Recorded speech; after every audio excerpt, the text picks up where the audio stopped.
ಉಡಾಯಿಸೋ ಖಾರ ಬಣ್ಣ ರುಚಿಯನ್ನು ನೀಡುತ್ತದೆ. ಮೆಣಸಿನ ಪುಡಿ ಚಿಂದಿ ಉಡಾಯಿಸೋ ಖಾರ ಬಣ್ಣ ರುಚಿ. ಕೂಲಿ ಕೆಲಸಕ್ಕೆಂದು ಬೆಳಗಾವಿಯಿಂದ ಕಾಫಿನಾಡಿಗೆ ಬಂದವರು ಊರಿನ ಹಬ್ಬದ ಖರ್ಚಿಗೆ ದುಡ್ಡಿಲ್ಲ ಅಂತ ಕಳ್ಳತನ ಗೂಗಲ್ನಲ್ಲಿ ಸರ್ಚ್ ಮಾಡಿ ಕಳ್ಳತನ ಮಾಡುತ್ತಿದ್ದವರು ಇದೀಗ ಲಾಕ್ ಆಗಿದ್ದಾರೆ. ಮತ್ತೊಂದು ಕಡೆ ಹಗಲು ರಾತ್ರಿ ಅನ್ನೋದೇ ದರೋಡೆ ಮಾಡ್ತಾ ಇದ್ದ ಗ್ಯಾಂಗ್ ಕೂಡ ಸಿಕ್ಕಿಬಿದ್ದಿದೆ. ಕೂಲಿ ಕೆಲಸ ಮಾಡಿದ್ರು ಕಾಸು ಮಾಡೋಕೆ ಆಗ್ತಿರ್ಲಿಲ್ಲ. ಮೈ ಬಗ್ಸಿ ದುಡಿದ್ರು ಹಣ ಕೈಯಲ್ಲೇ ನಿಲ್ತಿರ್ಲಿಲ್ಲ. ಕಷ್ಟಪಡದೆ ಹಣ ಮಾಡ್ಬೇಕು ಅಂತ ಈ ಮೂವರು ಚಾಲಾಕಿಗಳು ಮಾಡಿದ್ದು ಖತರ್ನಾಕ್ ಕೆಲಸ. ಕೂಲಿ ಕೆಲಸ ಬಿಟ್ಟು ಕಳ್ಳತನ ಕೇಳಿದ ಕಿಲಾಡಿ ಗ್ಯಾಂಗ್. ಕದಿಯೋ ಬಗ್ಗೆ ಗೂಗಲ್ನಲ್ಲಿ ಸರ್ಚ್ ಮಾಡಿದ್ದ ಐನಾತಿಗಳು. ಇವರ ಮುಖಗಳನ್ನೊಮ್ಮೆ ನೋಡಿ ಒಬ್ಬೊಬ್ಬರು ಮೈಬಗ್ಸಿ ದುಡಿದ್ರು ನಿಯತ್ತಾಗಿ ಹಣ ಸಂಪಾದಿಸಿ ಜೀವನ ಮಾಡಬಹುದಾಗಿತ್ತು. ಆದ್ರೀಗ ಇವರು ಮಾಡಿದ್ದು ಮಾತ್ರ ಖತರ್ನಾಕ್ ಕೆಲಸ. ಈ ಮೂವರು ಬೆಳಗಾವಿ ಜಿಲ್ಲೆಯ ಯಮಕನಮರಡಿ ಗ್ರಾಮದವರು. ಕಲ್ಲೇಶ್, ರಾಜು ಮತ್ತು ಬಸವರಾಜ್ ಬೆಳಗಾವಿಯಿಂದ ಚಿಕ್ಕಮಗಳೂರು ಜಿಲ್ಲೆಯ ಕಡೂರಿಗೆ ಮೆಸ್ಕಾಂ ಕೆಲಸಕ್ಕೆಂದು ಬಂದಿದ್ರು. ಊರಲ್ಲಿ ಹಬ್ಬ ಇದೆ, ಹಬ್ಬಕ್ಕೆ ಹೋಗ್ಬೇಕು, ಕೈಯಲ್ಲಿ ದುಡ್ಡಿಲ್ಲ ಅಂತ ಯೋಚನೆ ಮಾಡಿ ಕಳ್ಳತನಕ್ಕೆ ಇಳಿದಿದ್ದಾರೆ. ಹೇಗೆ ಕಳ್ಳತನ ಮಾಡಬೇಕು ಅಂತ ಗೂಗಲ್ನಲ್ಲಿ ಸರ್ಚ್ ಮಾಡಿದ್ರು.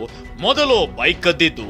ಅದೇ ಬೈಕ್ ನಲ್ಲಿ ಒಂದೇ ದಿನ 3 ಮಹಿಳೆಯರ ಮಾಂಗಲ್ಯ ಸರ ಕಳ್ಳತನ ಮಾಡಿ ಎಸ್ಕೇಪ್ ಆಗಿದ್ದವರು ಅಂಧರಾಗಿದ್ದಾರೆ. ನಮ್ಮ DSP ತರೀಕೆರೆಯವರು ಈಗ 3 ಪ್ರಕರಣಗಳನ್ನು ಭೇದಿಸಿದ್ದಾರೆ.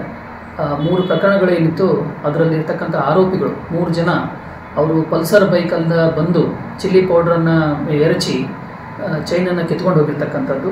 ಸೊ ಆ 3 ಆರೋಪಿಗಳು ಈಗ ಸಿಕ್ಕಿದ್ದಾರೆ. ಒಬ್ಬರು ಕಲ್ಮೇಶ, ಒಬ್ಬರು ಬಸವರಾಜು, ಒಬ್ಬರು ರಾಜು ಅಂತೇಳಿ ಅವರು ಇಸ್ಲಾಂಪುರ ಅಂತೇಳಿ ಬೆಳಗಾಂ ಜಿಲ್ಲೆಯಲ್ಲಿ ಒಂದು ಹಳ್ಳಿ ಇದೆ, ಅಲ್ಲಿಯವರು. ಸೊ ಅವರು ಸುಮಾರು 25ರಿಂದ 28 ವರ್ಷದ ಮಧ್ಯದವರು. ಒಂಟಿ ಮಹಿಳೆಯರನ್ನ ಟಾರ್ಗೆಟ್ ಮಾಡಿದ ಗ್ಯಾಂಗ್ ಕಣ್ಣಿಗೆ ಕಾರದ ಪುಡಿ ಎರಚಿ ಮಾಂಗಲ್ಯ ಸರ ಕಸಿದು ಪಲ್ಸರ್ ಬೈಕ್ ನಲ್ಲಿ ಪರಾರಿಯಾಗಿದ್ರು. ಚೋರರಿಗೆ ಪೊಲೀಸರು ಹೆಡೆಮರಿ ಕಟ್ಟಿದ್ದಾರೆ. ಬಂಧಿತರಿಂದ 68 ಗ್ರಾಂ ಚಿನ್ನ ಮತ್ತು ಬೈಕ್ ವಶಪಡಿಸಿಕೊಂಡಿದ್ದಾರೆ. ಹಗಲು ಮನೆಗೆ ಕನ್ನ, ರಾತ್ರಿ ಪೆಟ್ರೋಲ್ ಬಂಕ್ಗೆ ಕನ್ನ. ಇತ್ತ ಗದಗ ಜಿಲ್ಲೆಯಲ್ಲಿ ಖತರ್ನಾಕ್ ಗ್ಯಾಂಗ್ ಒಂದು ಕೈಚಳಕ ತೋರಿಸಿದೆ. ಹಾಡ ಹಗಲಲ್ಲಿ ರಸ್ತೆಯಲ್ಲಿ ಹೋಗ್ತಿರೋ ಮಹಿಳೆಯರ ಸರಗಳ್ಳತನ ಮಾಡಿದ್ರೆ ರಾತ್ರಿ ಆದ್ರೆ ಸಾಕು ಪೆಟ್ರೋಲ್ ಬಂಕ್ಗಳಿಗೆ ನುಗ್ಗಿ ದರೋಡೆ ಮಾಡಿದ್ದಾರೆ. ಗದಗ ನಗರದ ಬೆಟಗೇರಿಯ ಶರಣ ಬಸವೇಶ್ವರ ನಗರದ ಸಾಯಿ ಪೆಟ್ರೋಲ್ ಬಂಕ್ ನಲ್ಲಿ ಮೊನ್ನೆ ರಾತ್ರಿ ಕಲೆಕ್ಷನ್ ಆದ ಹಣದೊಂದಿಗೆ ಬಂಕ್ ಸಿಬ್ಬಂದಿ ಫಕೀರೇಶ್ ರಾತ್ರಿ ಅಲ್ಲೇ ಮಲಗಿದ್ದಾನೆ. ಬಂಕ್ಗೆ ಎಂಟ್ರಿ ಕೊಟ್ಟಿದ್ದ 3 ಜನರ ಗ್ಯಾಂಗ್ ಸಿಬ್ಬಂದಿ ಕಣ್ಣಿಗೆ ಕಾರದ ಪುಡಿ ಎರಚಿ ಚಾಕು ತೋರಿಸಿ ಹೆದರಿಸಿದ್ದಾರೆ. ಕಲೆಕ್ಷನ್ ಮಾಡಿದ ಹಣದ ಬ್ಯಾಗ್ ದೋಚಿಕೊಂಡು ಎಸ್ಕೇಪ್ ಆಗಿದ್ದಾರೆ.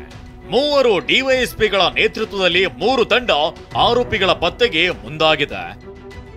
ಚಿಕ್ಕಮಗಳೂರಿನಿಂದ ಅಶ್ವಿತ್ ಮಾವಿನಗುಡಿ ಜೊತೆ ಸಂಜೀವ್ ಪಾಂಡ್ರೆ, TV9 ಗದಗ.